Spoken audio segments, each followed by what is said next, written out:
Well, hello, everybody, and welcome to another edition of Self-Publishing Insiders Live.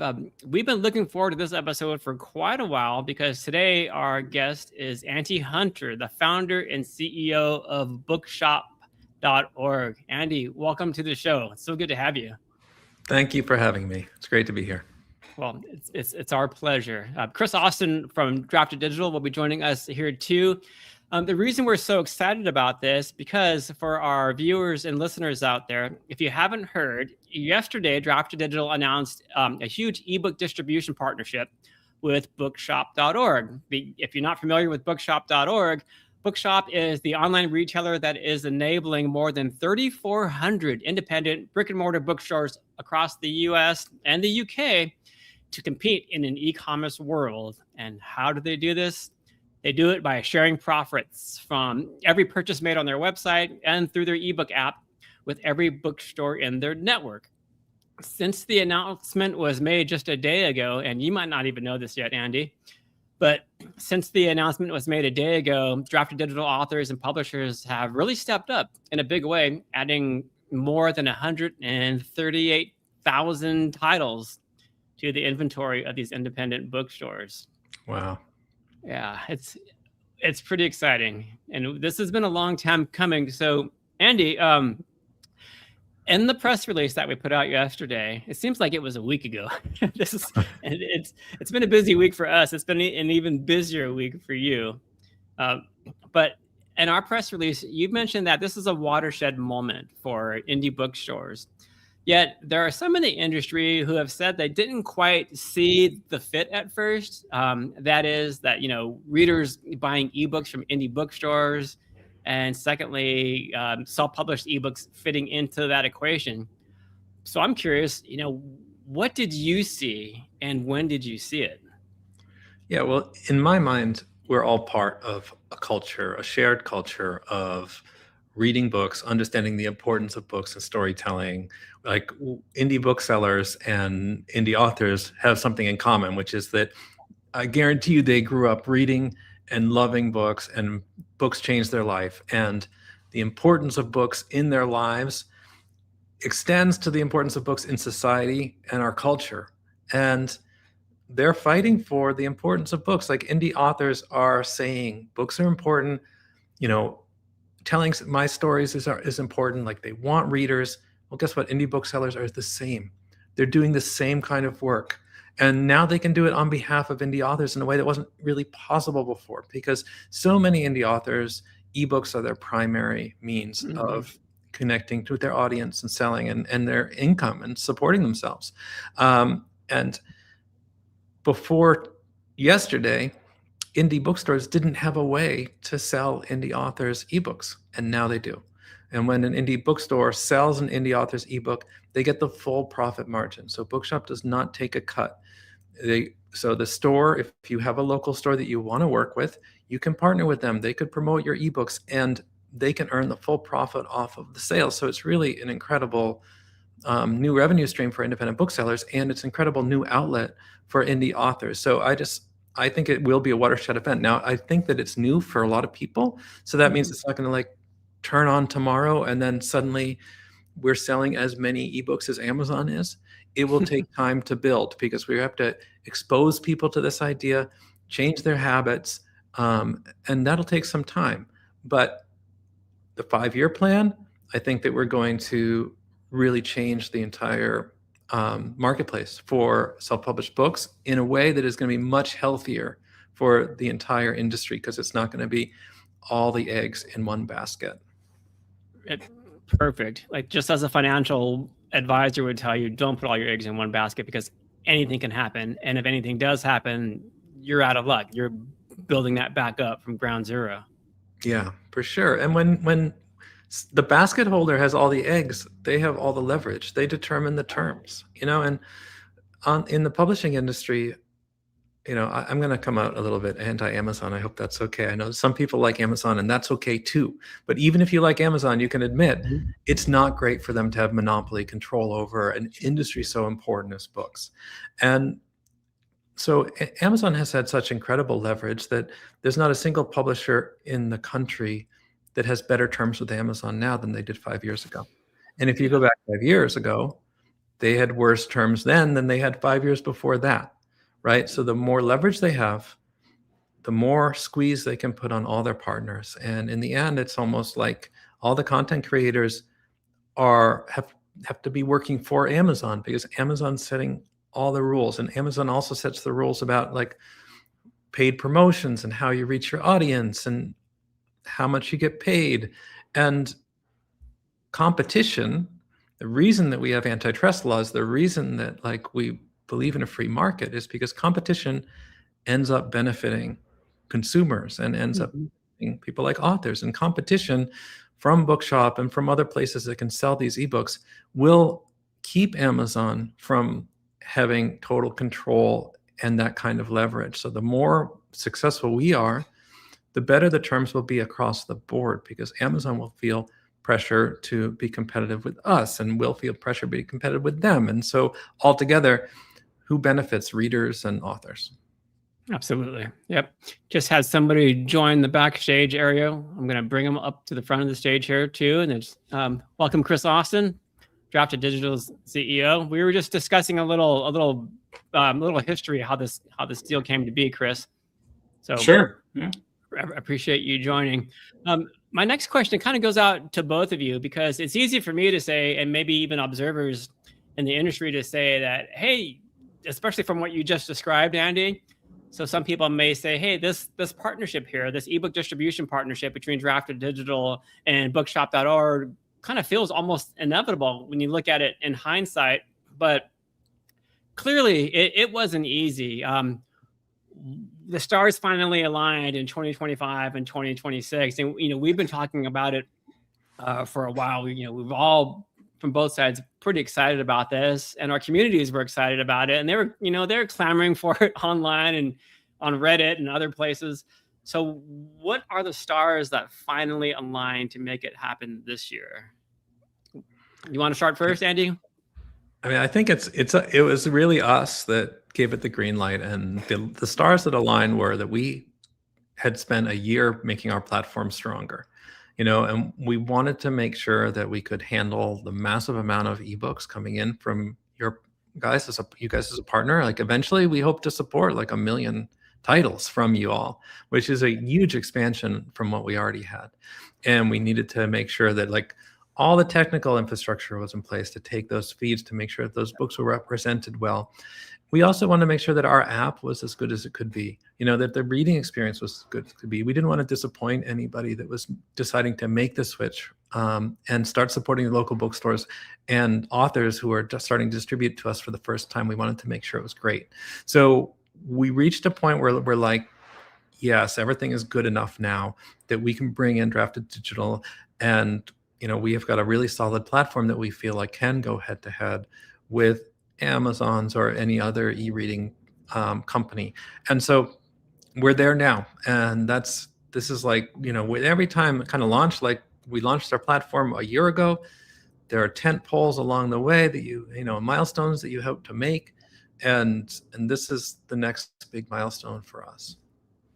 Yeah, and Kris, you've had some first-hand experience, kind of behind the scenes, building infrastructure. You get like dorky marketing guys like me saying, "Hey, like, can you guys just put a couple of buttons on the site and like, what's taking so long?" So yeah, so we've been kind of doing this for a while. Yeah, first let me apologize for being late. That was totally on me, everybody. So Andy and Jim, sorry, and all you watching, I do apologize. I was supposed to be here when it started, so. But I've been deep into all kinds of stuff, and it's a lot of the bookshop stuff, especially. And from a technical perspective, I think people definitely underestimate scale. You can do a few things. It can take a little while. It's not a big deal. But at our scale, when something takes 1 second and you do it 1 million times, it just becomes a really long time. And so. And that's the kind of scale that Bookshop and Drafted Digital both work at. We have to do things just hundreds of thousands of times. And, I don't know if you mentioned this yet, Jim, but already since we announced yesterday, there's already been 140,000 titles opted in. And that's 140,000 titles. And we immediately started noticing a little bit of pressure and strain points getting those live as quickly as possible. And we've been working on it. to make it as smooth. And we want the books up as fast as we can get them. But these sort of things, that's where the strain comes in, which is fine. It's what we do. But it's always surprising when you realize that even a fraction of a second can add up very quickly when it comes to the volume we're talking about. Yeah, those stress points are always a good marker of a good, solid announcement. So, Andy, bookshop.org's ebook platform is still super new, really. The ebook app has only been live in the US for a year and in the UK since last October, if I'm remembering correctly. That's right. What can you tell our audience about how ebooks have contributed to the bottom lines of indie bookstores in that time? Well, ebooks went from about 0% of indie bookseller sales to about 5% on bookshop.org. And to put that into perspective, I think I remember reading that Amazon's percentage is around 11 to 13% of their book sales are ebooks. So Amazon's been doing this for 20 years, and they're selling, 13% of their total revenue is from ebooks. For us to have been doing it for less than 1 year and already hitting 5% is pretty great. At the same time, bookshop.org is growing fast. We grew 50% last year, year over year. And this year, so far, knock on wood, we've grown 23% on top of that 50%. So we're growing double digits all the time. More and more people are looking for alternatives to Amazon and decoupling themselves from Amazon and discovering Bookshop. And we're telling our story a lot. And so hopefully we can see both those numbers grow. Like the percentage of ebooks compared to physical books that we're selling will continue to grow, and our overall sales will continue to grow, because we want this to be a really robust market. Like in the end, it can't be just a good small thing that happened off to the side that people can feel good about. We want to change the industry. We want really to change the marketplace. And so we've got a long way to go, but this is like, without this, it wouldn't be possible. Without the embrace of indie authors that are such an incredible market force in publishing right now, and only becoming more so, we couldn't achieve the kind of market shift that we want to achieve. Yeah, and it's really exciting. I was checking out some numbers this morning before our call, just to get some recent stats on the growth of indie booksellers. And gosh, since the pandemic, I think the growth, at least in the US, has been about like 70% since 2020 or 2021. So not only do we have the growth of the ebooks, but we have the growth of the actual physical indie bookstores. So there's this opportunity that's just growing and growing. I know. And who would have ever thought that was going to happen? For 15 years, more bookstores went out of business than opened every single year. And about half of the bookstores in this country went out of business. And everyone just thought, well, Amazon's growing 8% every year. And on top of Amazon growing 8% every year, e-commerce as a portion of retail sales is growing 15% every year. So what's going to happen to all these local physical brick and mortar retailers? Everyone thought this was an extinction event. And it's completely turning around now, which is incredibly good news for anybody that cares about books, because independent bookstores keep literature and reading and the importance of reading alive in their communities. They're all doing such good work about introducing authors to new readers, and working with schools, working with businesses, doing everything that they do from a place of like true passion and belief. Like nobody's in it to get rich. Like they're in there because books change their lives, and they want to help other people have the same life-changing experience. So like we want all those people on the ground. Like that's like community grassroots organizing for the importance of books. And so it's great. And the more indie authors and indie bookstores can be aligned, the better. Absolutely. And we're about to, we've already started unleashing an army of indie authors out there into all of these physical independent bookstores. You said something a moment ago, and I don't want it to get lost in the conversation, because, we're an e-commerce world. And for decades, these brick and mortar bookstores, these small neighborhood stores, never really had a way to compete online. And that's what bookshop.org is all about. Like you're giving them a way to sell books online, because isn't Amazon selling, at least in the US, like, is it 65% of all books, both print and digital? It appears that's certainly somewhere in that ballpark. Yeah. Yeah. Okay. All right. So Kris, I'm going to move over to you. So here at Drafted Digital, we've been distributing ebooks for well over a decade now. It kind of seems like independent brick and mortar bookstores was sort of our last frontier, and Bookshop definitely helped make that happen. Based on our early numbers, it seems like it was worth the wait. I mean, it seems like we've had some pent-up aggression out there with our author community. Yeah, absolutely. I mean, being able to allow indie bookstores to sell indie author books in digital format it's just hard to sell how important that is. The indie authors are everywhere. They're in every platform. They're in libraries, and their physical books even show up in retailers. And with most book purchases being online, the last data I actually saw was about 80% of all book purchases are still done online, so print and digital combined. So it's at least in the U.S., and that's a significant percentage. And indie bookstores losing out on that is a pretty big deal. And authors also, they want to connect with their local communities. They want to figure out how to connect with local communities, and they want to support those indie movements in these local bookstores. And so that's why you're seeing so much excitement around the announcement, because they can see a direct way that they can help impact that local culture, which they really couldn't easily do before. It was just too nebulous. So they had the libraries, which is great. Libraries are everywhere, but there's also so many indie bookstores. In my small town, I have 2 right here in a little suburb of Oklahoma City, and and even my son goes there to go buy his books, and it's just one of those. It's just super exciting, and I think authors really feel it, and they know that they can help impact the people that are around them with this sort of access. Absolutely. I wanted to just bring up a quick comment from our viewers out there. From Sarah Smith, who says, Andy Hunter, I bet it's going to be a lot more than 1 million authors. I bet she's right. But Andy, you were smart at the very beginning of the conversation to really set expectations. Like, this is not going to be an overnight thing. It's going to take. It's something like we want to train booksellers to be able to say to somebody who comes into the store, oh yeah, we don't have that in stock right now. We can order it for you. But if it's urgent, you can get the ebook right now. And that's going to take some time, right? They're not used to being able to say that. And we want to, when an indie author comes in and they're thinking about like, oh, what's our shelf space or our table space? Like we only can fit some 1,500 books or whatever in our inventory. We can't open this up to every indie author. Well, now they can, because ebooks don't take up any shelf space. And so they can sell 600,000 titles from indie authors just as easily as they can sell one.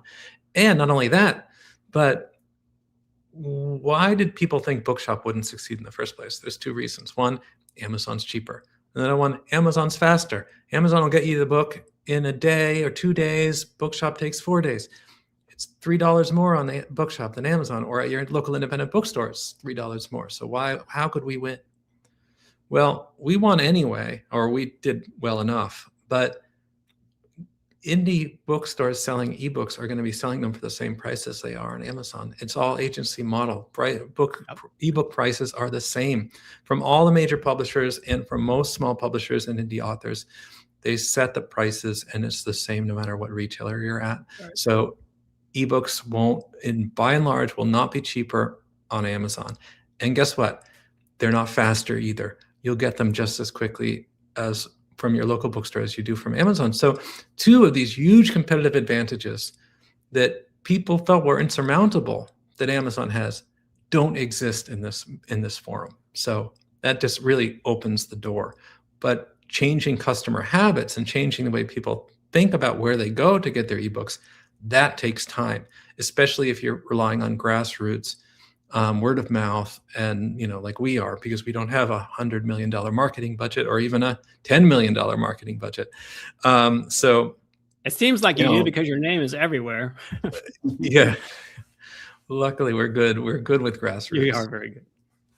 But I would also add to what you just said that one more thing out there in the favor of ebooks and indie authors is that hey, authors, when you publish an ebook, and if it doesn't start flying off those virtual shelves, it's not game over. Those ebooks are not going to go out of print anytime soon. None of these indie bookstores are going to push your virtual ebook off of their store shelves. And because you retain total 100% creative control over your books, there are still things that you can do to help spark sales for that book, whether it's replacing the cover image or writing a better, more intriguing book description or changing the price of your ebook. You have all these little levers that you can pull and twist to help spark sales for your book in all these bookstores. Kris, I had another, oh no, Andy, quick follow-up question for you. And you mentioned this really early in the conversation. And so for any viewer or listener who may have joined late, I want to make sure that they hear this part of the story here. And that is a standout detail here is that 100% of Bookshop's ebook profit is going to go to these independent bookstores. I want to understand, like, how does that work again? If you don't mind just kind of repeating that. Yeah. And why was that a non-negotiable for you? And how does that change the economics for these stores?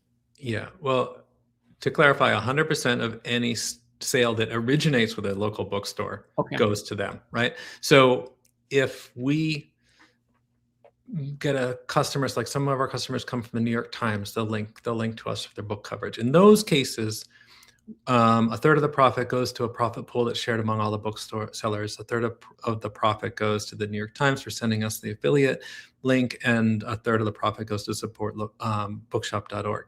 If somebody buys an ebook directly from bookshop.org without choosing a bookstore to support, in that case, we will get 2/3 of the profit, and a third of the profit will go into the profit sharing pool. The reason that we'll take 2/3 of the profit for those sales is because we have to pay our engineers. We have to survive, and that's how we survive. But luckily, we're a mission-based business, and we don't have any hedge funds or venture capital funding, so nobody's looking to extract value from our business. So we basically are trying to break even, have enough money to invest in the future, and beyond that, we give everything back to the local bookstores. And it's working great so far, and we make a little bit of money on publisher ads and advertising too.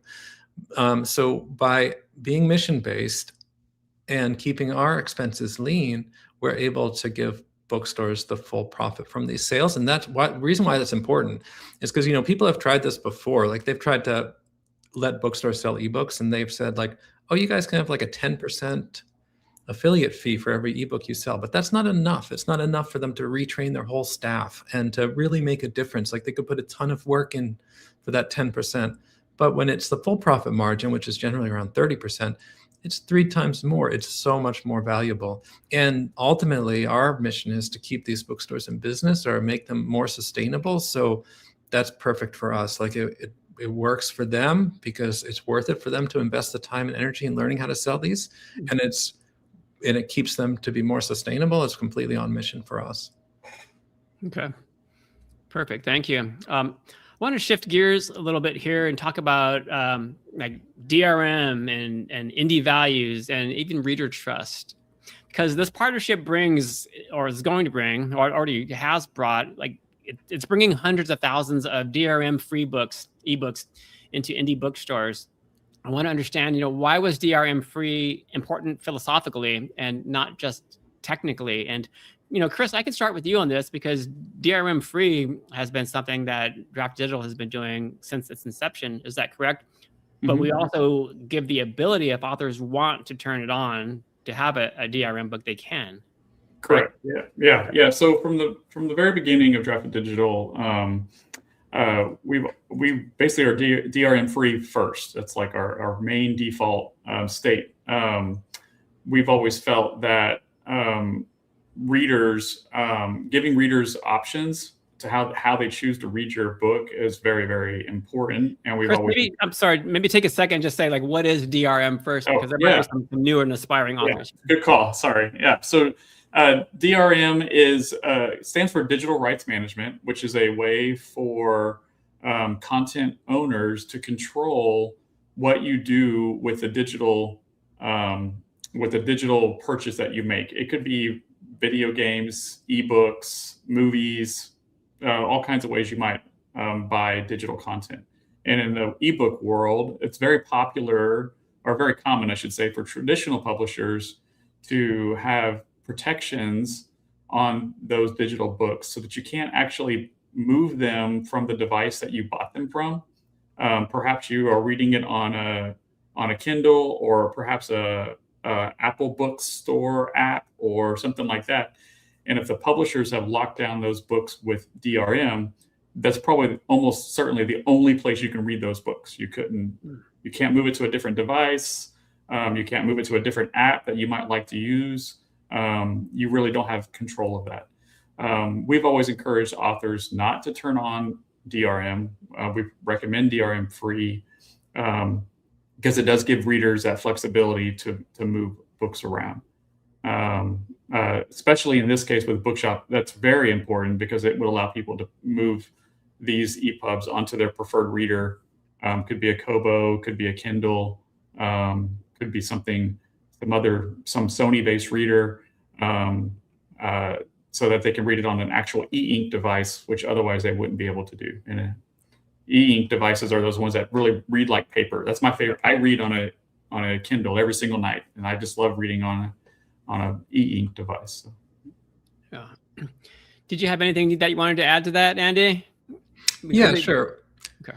Well, I mean, first I'd say I'm very sympathetic to anybody who's worried that piracy will keep them from being able to make money off their art.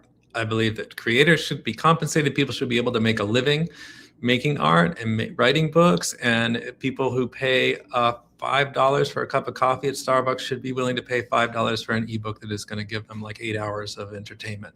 So that's blanket. Now, people are worried that without digital rights protection, and publishers are worried about that there will be piracy and they'll lose sales and people will get it for free. And so that's their whole rationale for DRM.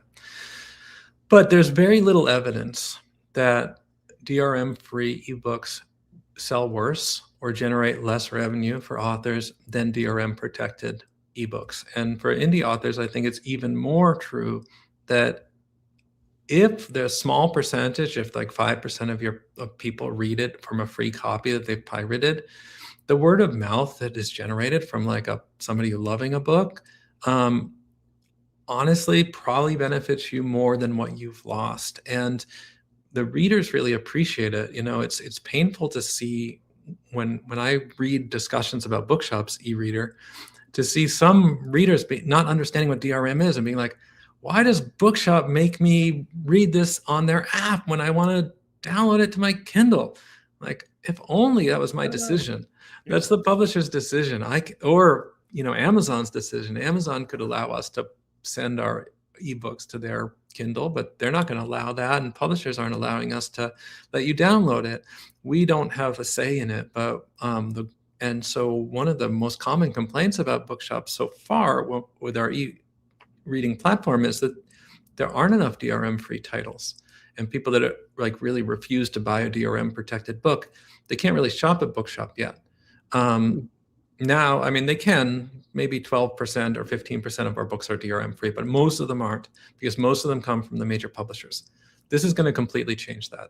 Now, by the time that all your titles are on board, we're going to have at least half, if not more, of our books will be DRM free, and people can download those and use them how they want, save them to their library, and we think it's just going to strengthen our offering so much. Yeah, awesome. Yeah, to that, Kris, what percentage of the books that we're sending over to bookshop.org do you think are DRM free? They'll be around 95%. Will be DRM free. Yeah. Yeah. It's about 5% of authors that choose to protect DRM protect. Yeah. Okay. Yeah, that's about what I thought.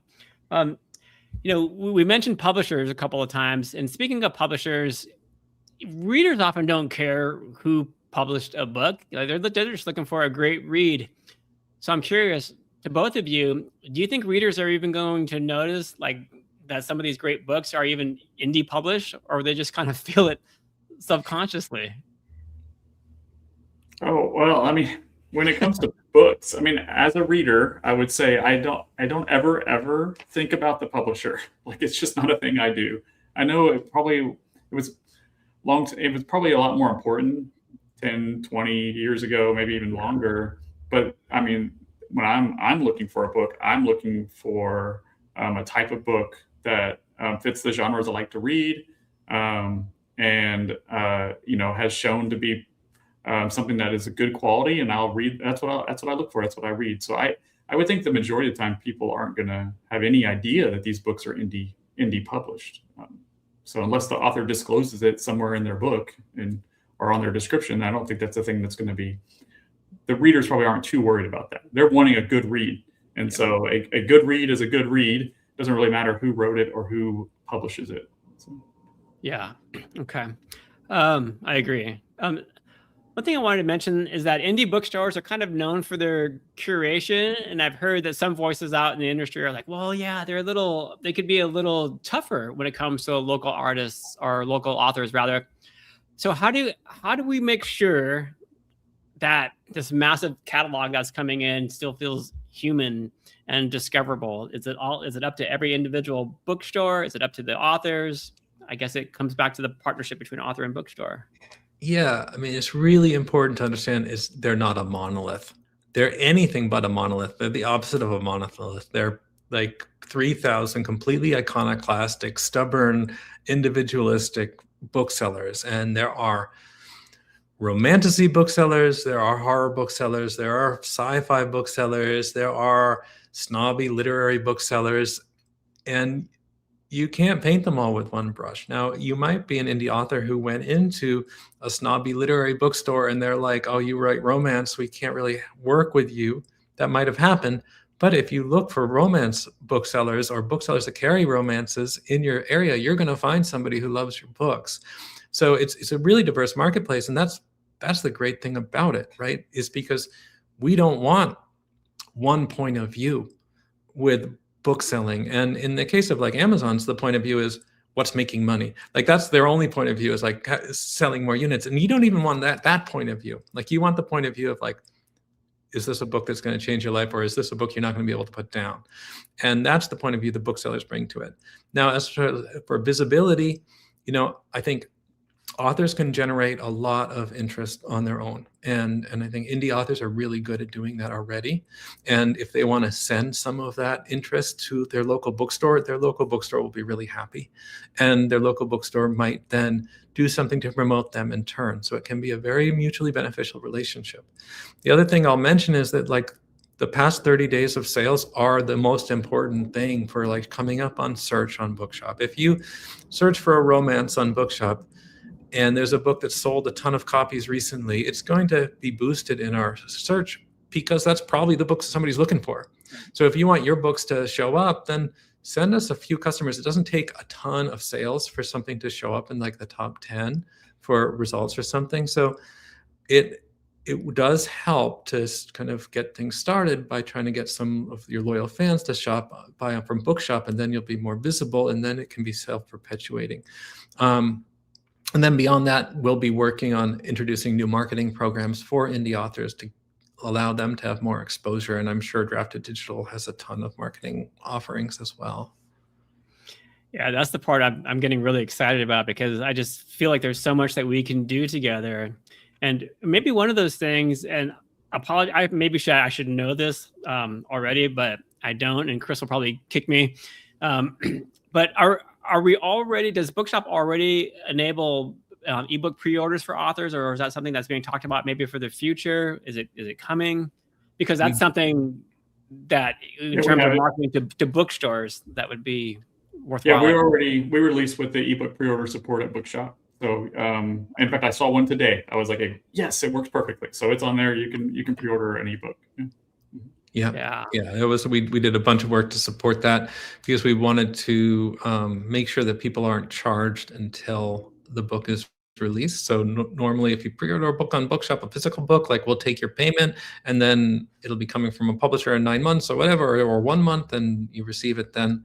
But with self-published ebooks, because sometimes authors' plans change more so than major publishing houses, we wanted to make sure, we're not actually going to charge you until we know this book ships. So we actually had to build a lot of new logic in our system to support that, but I think it is live now.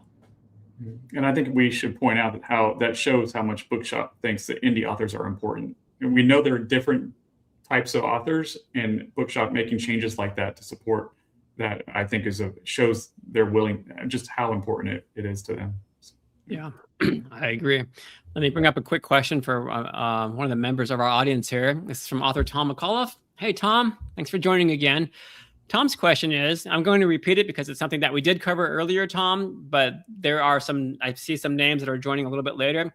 So Tom says, excuse me if this has already been answered, but how many bookstores are now represented through bookshop.com or through bookshop.org?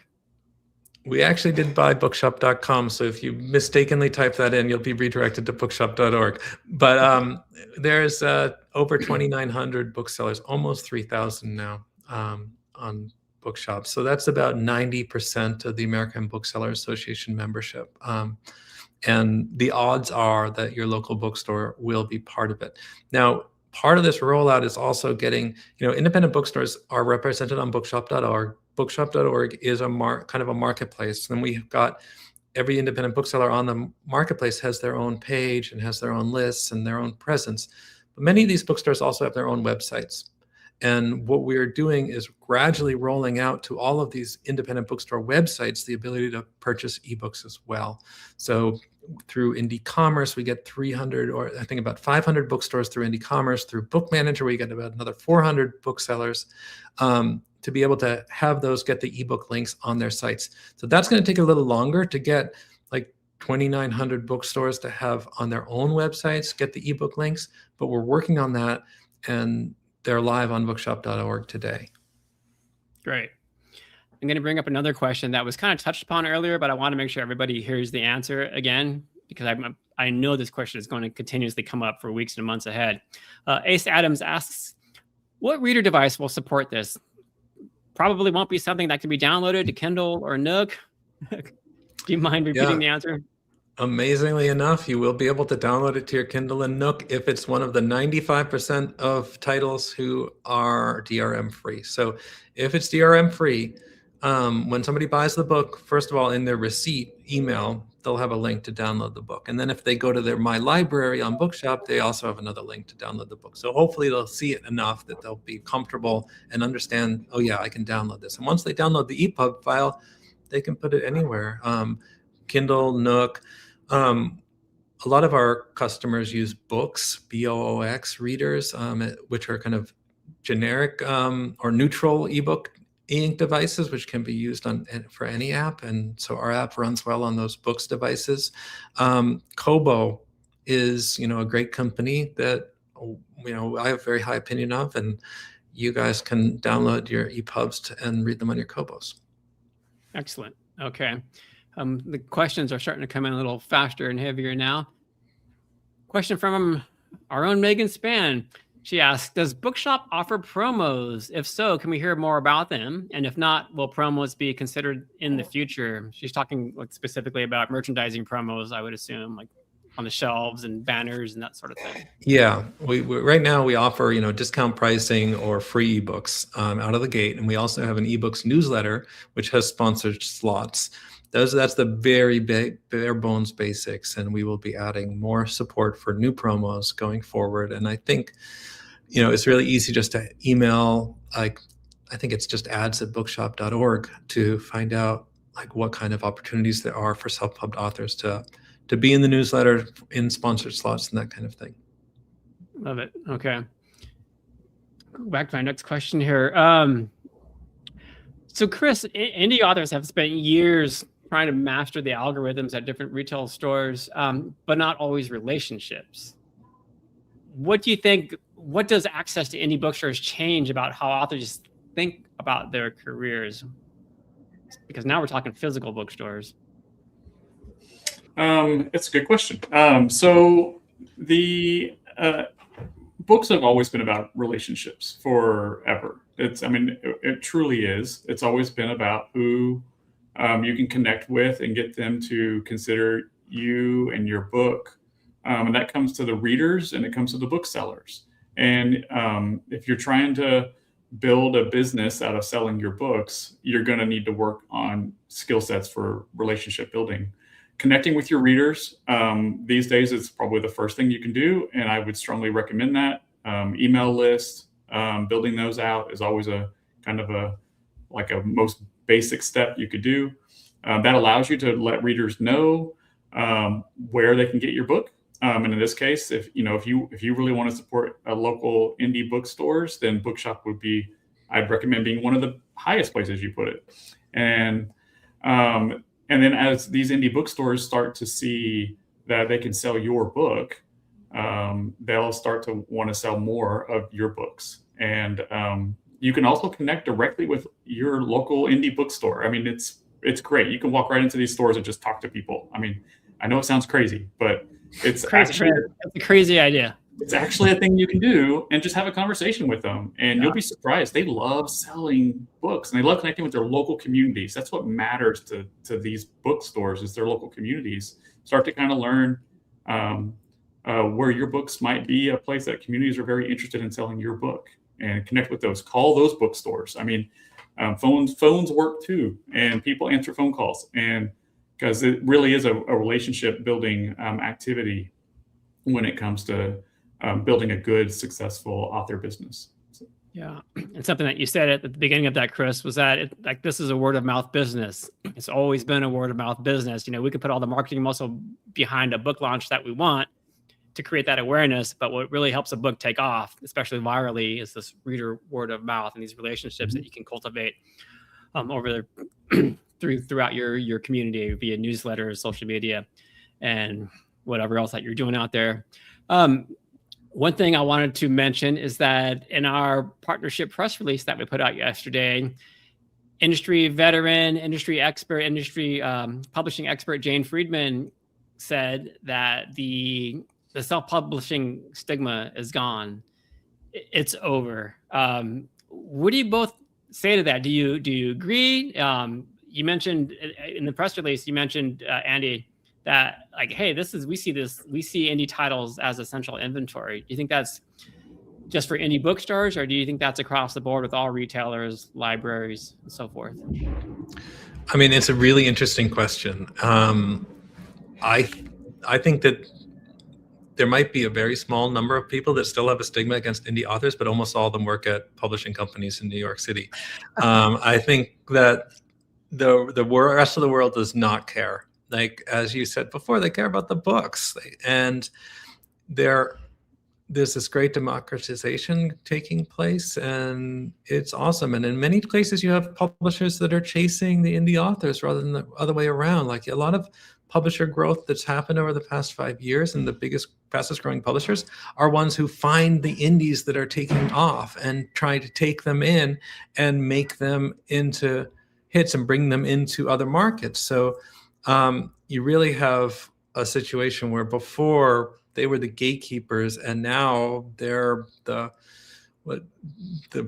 bumper chasers are chasing the momentum that indie authors are getting already. And so this is a big power shift.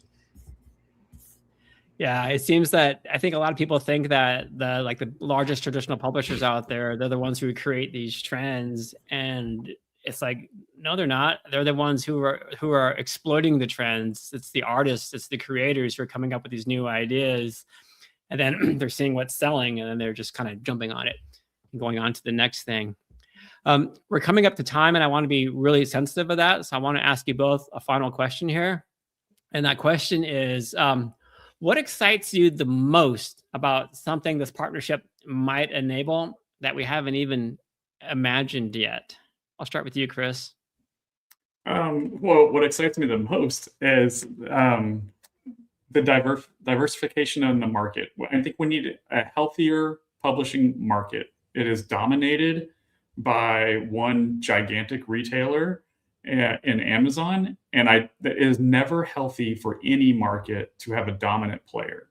And so this sort of partnership is a step in the correct direction that will take years to help make the market healthy again. So. Yeah. What do you think, I agree Andy? completely. I mean, that's my thing. Like,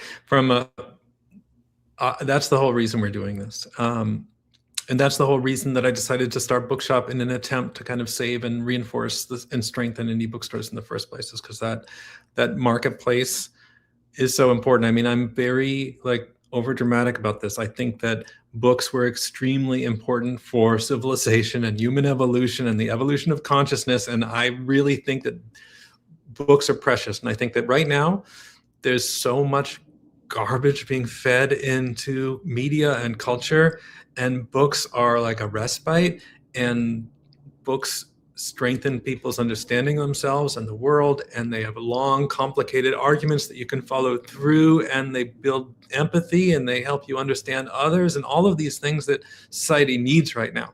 So I think you have something that's so precious and important, and you're going to give that all to like a single profit-driven company and saying, okay, we're trusting you with it from now on.